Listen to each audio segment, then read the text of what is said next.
es jueves, es el día en que hablamos con Ramón Estrada, consultor político.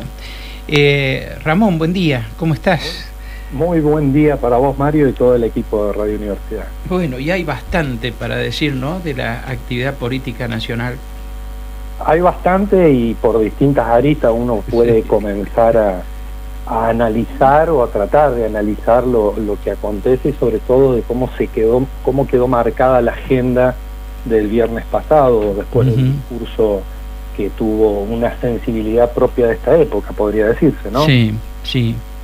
¿Y esto ha favorecido al presidente? Mira, lo que lo ha favorecido en lo que todos recalcan, que gana tiempo, pero gana tiempo a costa del sufrimiento social, porque no hay éxitos económicos hasta el momento que pueda demostrar él, más allá del superávit logrado. Pero ahí dentro del superávit hay que entender que la acumulación de reservas, si bien fue a una velocidad inédita, las subunidades nacionales, las provincias, fueron las mayores perjudicadas por la motosierra de Javier Milei en este caso.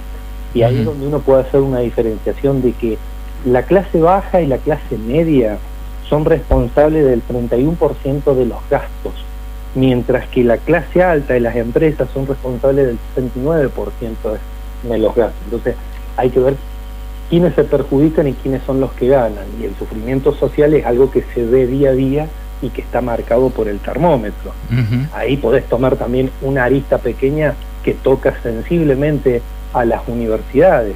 Es que si uno analiza las exenciones impositivas que tiene Mercado Libre de Galperín, del dueño de Galperín, es con solo sacarle las exenciones impositivas a Mercado Libre alcanzaría para cubrir ese agujero de los gastos para el funcionamiento que enfrentan las universidades durante todo el año. Sí. Ahí es donde se plantean las dicotomías. Sí, sí. Ese es un monto similar al de las universidades. Un monto que está calculado que le estaría, si uno le saca las exenciones impositivas que recibe Galperín directamente en su empresa de Mercado Libre, te alcanza para sortear el año con las deficiencias que van a tener en los próximos meses las universidades públicas. Y ahí dentro de las universidades públicas también hay que marcar que si bien el presidente Javier Gerardo Milei, quien tiene toda la potestad sobre el Estado y quien cuando él habla que el Estado es lo que mal funciona, que el Estado es lo peor que hay, pero él es el representante del Estado. De hecho, ayer cuando concurrió al colegio donde asistió de niño y de joven, él da una frase adelante de todos los del alumnado y de los profesores del cuerpo docente que dice: la educación pública es un mecanismo de lavado de cerebro. Llevar esa frase a ese lugar es entender o tratar de entender el análisis del discurso que pretende dar Javier Milei. Entonces, y ahí hay que entender también que Javier Milei, desde el balotaje, desde cuando comienza el balotaje, él marcó la agenda política del debate político, valga la redundancia, y eso es lo que no se ha corrido. La centralidad que tiene Milei en la política argentina la tiene por ser el presidente y por las distintas acciones que va tomando en estos casi 90 días de gobierno que ha tenido. Y dentro de esto hay distintas situaciones que se vienen planteando. Él planteó en el discurso del inicio de sesiones, puso una fecha simbólica que es el 25 de mayo, y aparte de poner una fecha simbólica, él pone a Córdoba, y Córdoba la adopta como muchos la identifican, reúne todas las capacidades o reúne todo lo que Milei denota, la universidad, la producción, porque acá está también en juego tener más consumo interno o tener inversión privada. Acá se está dando más detrimento al consumo, que es lo que estamos viendo, que a la inversión privada, porque si la inversión privada debería estar generando puestos de trabajo, pero hoy por hoy ya tenés la pobreza en el 60%, sumale la recesión que se está viviendo y sumale la inflación. Entonces, reemplazar consumo por inversión, que es el motor de crecimiento, es como que no darían los números. Y la elección de Córdoba también tiene múltiples significados en la vida política, ¿no? Como centro de donde han surgido acciones políticas que han tenido repercusión en la historia. Totalmente, pero ahí también hay un doble juego, porque al anfitrión, en este caso, a Martín Lariora, sí, que ha estado expuesto y ha tenido centralidad en la agenda pública, lo hace socio del pacto, porque lo ubica que el pacto se va a hacer, pero es un pacto que tiene precondiciones para establecerse, no es un pacto de consenso. Y aparte hay 10 puntos, que son 10 puntos tajantes, 10 puntos fijos que no se pueden mover. Y a partir del viernes lo que se dio es que cada uno de los gobernadores va a trazar una agenda distinta, y en el trazar una agenda distinta lo que también van a hacer los gobernadores es llevar una propuesta propia. No, a ver, lo lógico no sería de que los 24 vayan y firmen a ojos cerrados que estos 10 pactos, y previo le tienen que aprobar la nueva ley ómnibus o la nueva ley base, como se vaya a desmembrar, como se vaya a trozar para presentar, y el acuerdo fiscal para las provincias, que son 2 puntos claves y condicionantes por parte del FMI. Sí. A ver, ahí tenés otro dato, que a nivel Argentina, con datos recientes, se están desplomando las ventas de las pymes, se despiden trabajadores. Hoy, por datos comparativos entre el primer bimestre y el último bimestre del año pasado, si hay que comparar, hoy tenés 7 de cada 10 empresas no tienen rentabilidad, de las pequeñas y medianas empresas no están teniendo rentabilidad. Entonces, ¿qué están planeando? Despidos para tratar de subsistir. La contracara es que 3 de cada 10 empresas sí tienen rentabilidad positiva. Hoy, datos de hoy, hay que ver dentro de un mes o dentro de 60 días, o llegado al pacto de mayo, que el pacto de mayo también lo simbólico es llegar a mitad de año. Es un respiro para Javier Milei para llegar a mitad de año, porque el 25 de mayo ya es junio. Uh-huh. ¿Y cuál es, digamos, entre en la tarea de preparar el ambiente para el pacto de mayo, Milei ha hablado de atender los problemas de las provincias en materia económica a raíz de la caída de la recaudación de los impuestos coparticipables por la reducción de ganancias.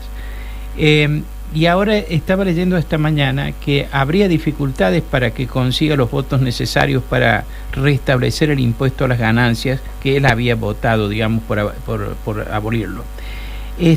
Milei.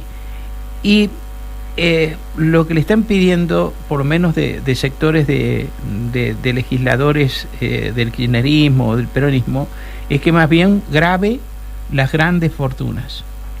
Sí, hay propuestas de que grave las grandes fortunas. El ejemplo lo tenemos en el vecino país de Brasil, que sí se grava las grandes fortunas.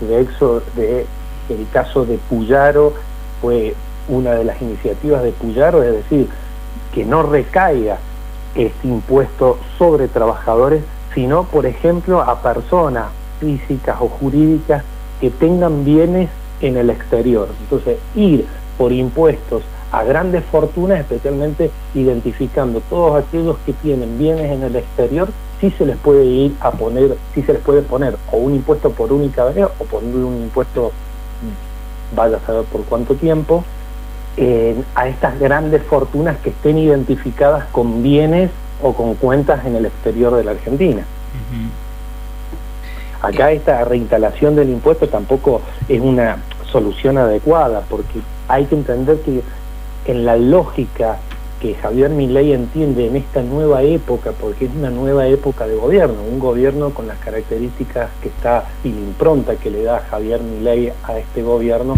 es un gobierno de época que no es comparable con gobiernos anteriores. Uh-huh. Por eso hablar de la herencia recibida cuando él en 60 días trastocó todos los números y todas las variables de la micro y de la macro, algunas positivas en favor, pero totalmente en detrimento de las clases principales. A ver, la licuación, sin la licuación de las jubilaciones y de los salarios no tendría el superávit fiscal que tuvieron.